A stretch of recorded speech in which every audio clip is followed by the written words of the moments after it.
Sun Tzu, possibly the greatest military strategist of all time, once said, "Throw your soldiers into positions whence there is no escape, and they will prefer death to flight. If they will face death, there's nothing they may not achieve." This was as true in 500 BC as it was in the Second World War. In this video, we outline 5 battles where soldiers, facing impossible odds, fought so well they saved themselves from total annihilation.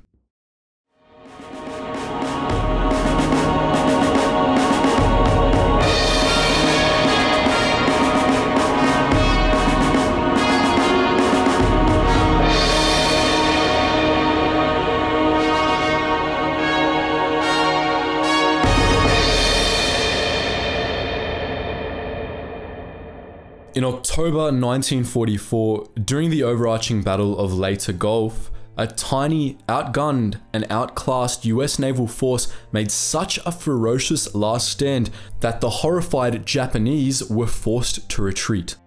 We're talking, of course, about the Battle of Samar. As part of the counterattack to the Allied landings in the Philippines, the Japanese main fleet split into 2 forces, Force A and B, to encircle and destroy the American fleet. Force A came from the north, and its commander, Admiral Kurita, cleverly used a small decoy flotilla to take the bulk of the US forces on a wild goose chase. This left the transport ships, packed with soldiers and equipment for the Philippines campaign, totally defenseless. Almost. Kurita's fleet comprised 4 battleships, 6 heavy cruisers, 2 light cruisers, and 11 destroyers. Protecting the transports were the dregs of the US fleet, 6 escort carriers, 3 destroyers, and 4 destroyer escorts.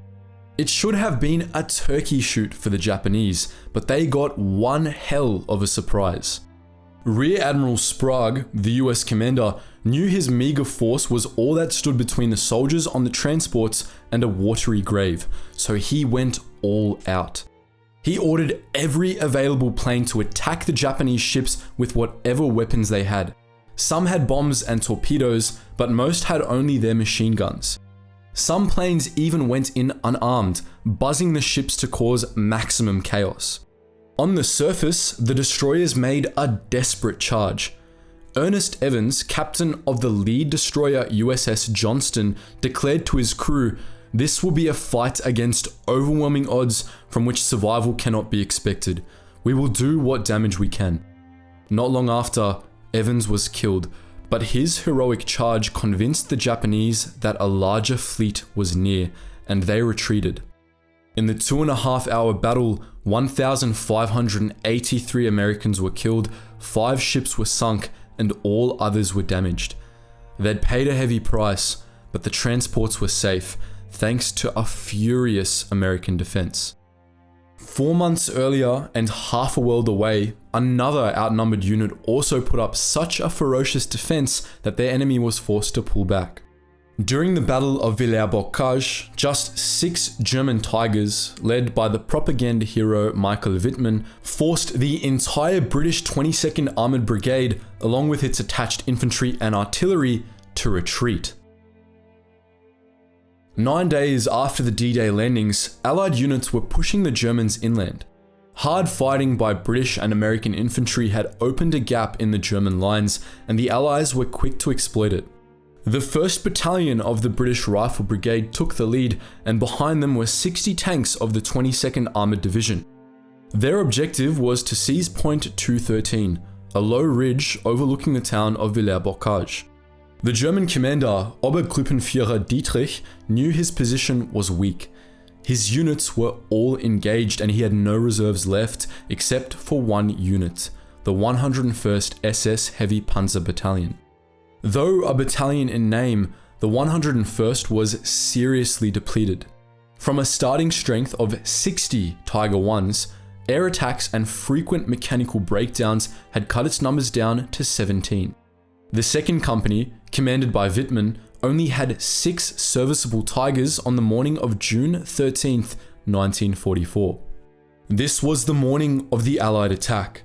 Advancing through the village without issue, the British officers halted on Point 213 to plan their next move. By sheer chance, Wittmann's Tigers were camouflaged within shouting distance, where the unit had camped for the night. Sensing his chance, Wittmann fired up his engine and drove straight into the column. His first target was a Sherman Firefly, one of the only tanks with a gun capable of penetrating his armor. After knocking it out, Wittmann began destroying as many vehicles as he could. Caught by surprise and probably assuming that more Tigers were on the way, the British beat a hasty retreat. The rest of Wittmann's company circled back to Villers-Bocage, where they obliterated the rest of the Allied armor. By the end of the day, Allied losses totaled 12 tanks, 6 half-tracks, 6 Bren carriers, and 2 anti-tank guns. 6 German tank crews had put an entire armored division on the defensive and came out of the battle unscathed. Far from the warmth of the French countryside, a crack unit of aviators was fighting in a desperate defense in the skies over Leningrad.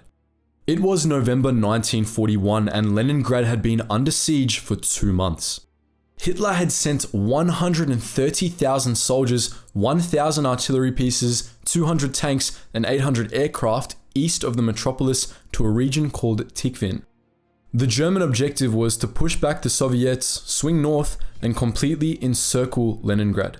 Once the city was in his grasp, Hitler had no qualms as to its fate, stating there can be no interest in the continued existence of this large urban center.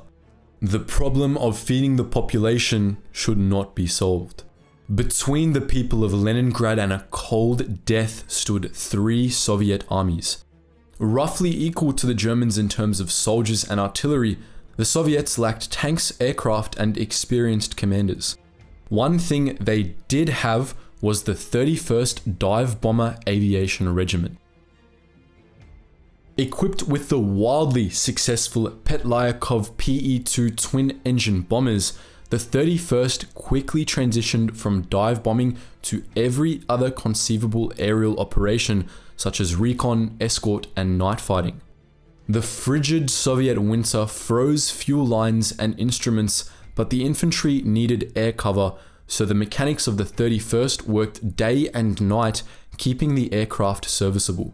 It's estimated that the unit flew around 10,000 sorties throughout the strategic offensive at Tikhvin.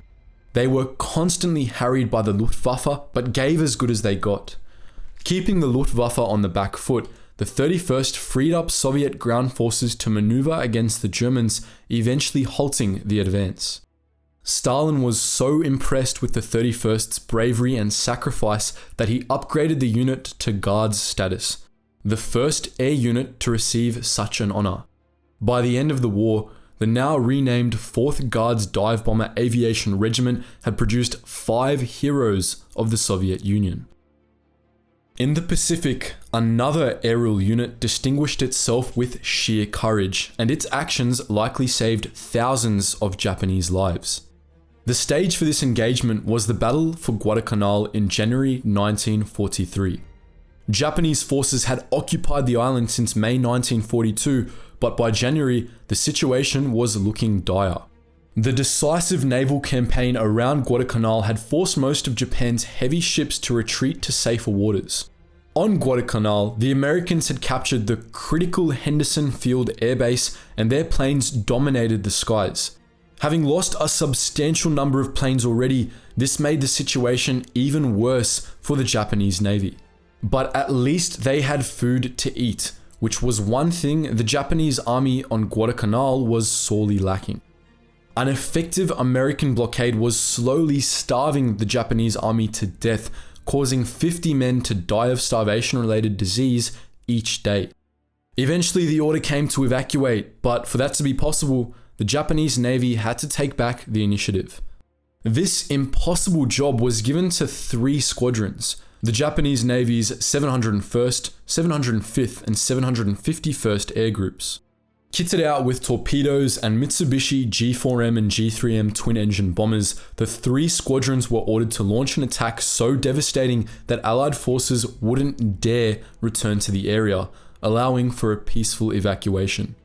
At sunset on January 29th, United States Navy Task Force 18 was underway near Rennell Island.